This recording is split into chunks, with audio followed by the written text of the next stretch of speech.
ಮಹೇಂದ್ರ ಥಾರ್ ಚಲಿಸಿ ವಿದ್ಯಾರ್ಥಿನಿ ಸ್ಥಳದಲ್ಲೇ ಸಾವನ್ನಪ್ಪಿದ್ದು ಮೂವರ ಸ್ಥಿತಿ ಗಂಭೀರವಾಗಿರುವ ಘಟನೆ ರಾಯಚೂರಿನಲ್ಲಿ ನಡೆದಿದೆ.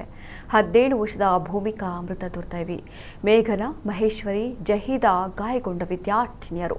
ಇವರು ಕಾಲೇಜು ಮುಗಿದು ಮನೆಗೆ ತೆರಳುತ್ತಿದ್ದ ವೇಳೆ ಮಹೇಂದ್ರ ಥಾರ್ ರಿವರ್ಸ್ ತೆಗೆದುಕೊಳ್ಳುತ್ತಿದ್ದಾಗ ಚಾಲಕನ ಅಜಾಗರೂಕತೆಯಿಂದ ವಾಹನ ವಿದ್ಯಾರ್ಥಿನಿಯರ ಮೇಲೆ ಚಲಿಸಿದೆ. ಇದರಿಂದಾಗಿ ಓರ್ವ ವಿದ್ಯಾರ್ಥಿನಿ ಸ್ಥಳದಲ್ಲೇ ಸಾವನ್ನಪ್ಪಿದ್ರೆ ಇನ್ನೂ ಮೂವರು ಗಾಯಗೊಂಡು ಆಸ್ಪತ್ರೆಗೆ ದಾಖಲಾಗಿದ್ದಾರೆ. ಇನ್ನು ಘಟನೆಯ ದೃಶ್ಯ ಸಿಸಿಟಿವಿಯಲ್ಲಿ ಸೆರೆಯಾಗಿದ್ದು ವಾಹನ ಚಾಲಕನನ್ನ ಪೊಲೀಸರು ವಶಕ್ಕೆ ಪಡೆದಿದ್ದಾರೆ.